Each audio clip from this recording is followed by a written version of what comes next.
Hey everyone, and welcome back to XO Medical Spa, and welcome back to the YouTube channel. So today I want to talk about in regards to how we do certain procedures, predominantly fillers. That's probably one of the gateway treatments that we do here.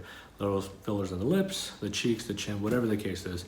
So click on this card above for a description on what fillers actually do and what are fillers.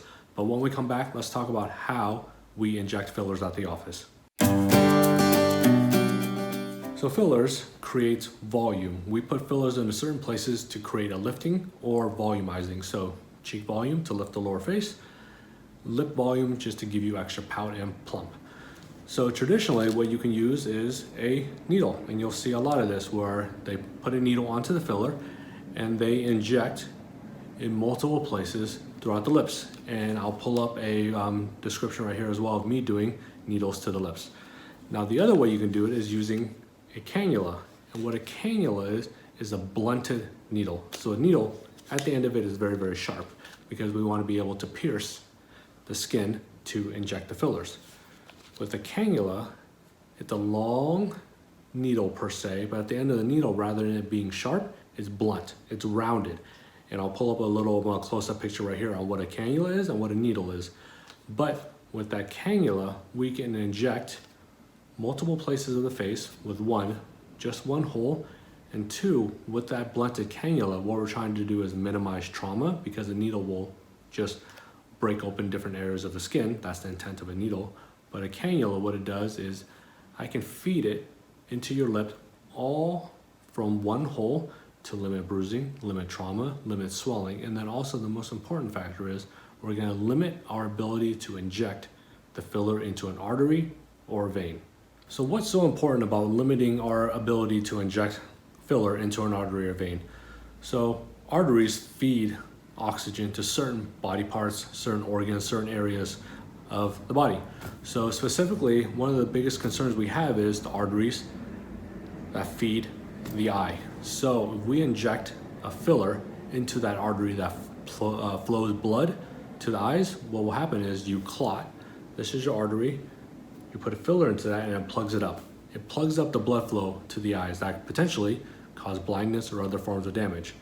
Now the other piece is if capillaries, arteries feed certain areas of skin, and again, if we block it off with a filler, what happens is there's no more blood flow, no more oxygen to the skin, and the skin will die. We call it tissue necrosis. So what a cannula does is if we run into a vein, if we run into an artery, because the end is blunted, it's not sharp, what happens is potentially you just push that vein out of the way. So if this is a vein, a needle will just pierce it into the vein. But if we have a cannula, once it hits the vein, what will happen is it will just slide out of the way and will go right around that vein or artery. Now that's the extreme end of the spectrum. The other piece why I like to use cannulas is I can limit how many times I poke you. Let's just assume you came in and you wanted cheek filler, you wanted nasolabial or smile filler, and you wanted mouth filler. If you use the needle, I would poke you over and over and over on the cheek. Smile line, poke you over and over and over to treat the smile lines and hence with the lips as well. But for example, this is a cannula. This is very long, but imagine this is a cannula. So what I do is, and I'll pull up a video of me doing it as well, I make an insertion hole right at the corner of the mouth. So with that poke hole, I can take the cannula and feed it all the way to your upper lip and fill your upper lip. I will fill your bottom lip. So far I've done the whole side of the lip with one poke hole right here. From that same hole, I'll put the cannula up to your smile line and I'll fill the smile line. Now we've done lips, upper, lower, and a smile line, still with one poke hole. If I can reach it, I'll turn the cannula this way and I'll feed it up to your cheeks now.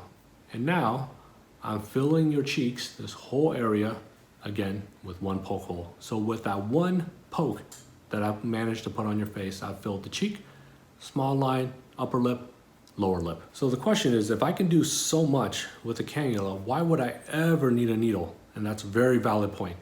Needle for me is fine tuning. So if you can imagine, if I wanted a projection of my chin, could I do that with a cannula? Sure, I've done it plenty of times. And my insertion point is here for me to do the lower face and the chin. But if I really want that sharp projection, that was when I take a needle, I put it right down here, and I fill to give that beautiful V-shaped point at the bottom. Now the other part is depending on the size of your lips and how you want me to treat your lips. With cannula, all I can do is just generally volumize your lips. I can fine tune a little bit within reason, but I can't really sharpen the lips. So let's just say you wanted a very dramatic peak. You wanted a button lower lip where you have these two pudges on the side. You really want me to elevate your upper lip. This is when I transition to a needle, and I'll fine tune the area with the needle. So that's it, guys. That's the pros and cons of both needles and cannulas. There's no right way to do it. There's no wrong way to do it. You hear me explain this all the time, where other providers say, my way is the best way, this way is the best way. I use everything that I need to, all the tools in the toolbox for me to properly treat you. And I'll always explain this. We just had 2 clients come in and they've had lip fillers and cheek fillers somewhere else, and they told me they're in a dramatic amount of pain. Now, pain is subjective depending on how we numb you, how I do the procedure and things like that, but they've never had the cannula method. So with the cannula method, we were able to treat this whole area with 1 poke hole. So we limited the trauma, that's a pro. We also injected with the cannula, which limits my ability to cause any long-term damage as well. So they really appreciated that. And then we also didn't have to use lidocaine. So they didn't have to sit around for half an hour numbing their face. So those are some of the pros and cons, some of the differences between needle and cannula. So I hope you guys like this video. Again, make sure you hit that subscribe button, hit that notification so you always get that notification when new videos comes out. And again, I hope this was educational. I hope you guys understand a couple more common questions and common issues that people have when coming into the med spa. I'll talk to you guys later. I'll see you guys in the new year. Bye.